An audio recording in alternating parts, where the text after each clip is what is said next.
بسم الله الرحمن الرحيم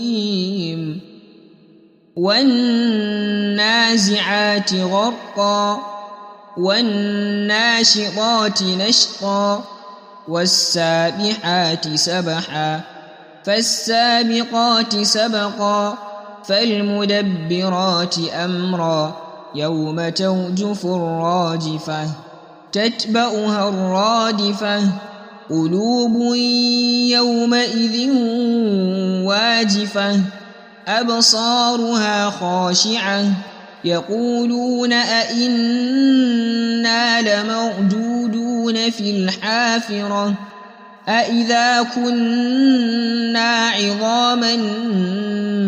نخرة قالوا تلك إذا كرة خاسرة فإنما هي زجرة واحدة فإذا هم بالساهرة هل أتاك حديث موسى إذ ناداه ربه بالوادي المقدس طوى اذهب إلى فرعون إنه طغى فقل هل لك إلى أن تزكى وأهديك إلى ربك فتخشى فأراه الآية الكبرى فكذب وعصى ثم أدبر يسعى فحشر فنادى فقال أنا ربكم الأعلى فأخذه الله نكال الآخرة والأولى إن في ذلك لعبرة لمن يخشى أأنتم أشد خلقا أم السماء بناها رفع سمكها فسواها وأغطش ليلها وأخرج ضحاها والأرض بعد ذلك دحاها أخرج منها ماءها ومرآها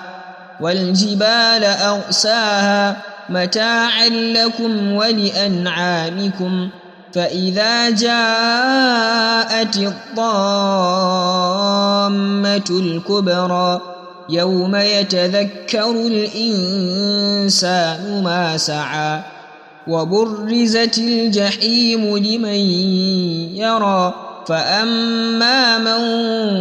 طغى وآثر الحياة الدنيا فإن الجحيم هي المأوى وأما من خاف مقام ربه ونهى النفس عن الهوى فإن الجنة هي المأوى يسألونك عن الساعة أيان مرساها فيم أنت من ذكراها إلى ربك منتهاها إنما أنت منذر من يخشاها كأنهم يوم يرونها لم يلبثوا إلا عشية أو ضحاها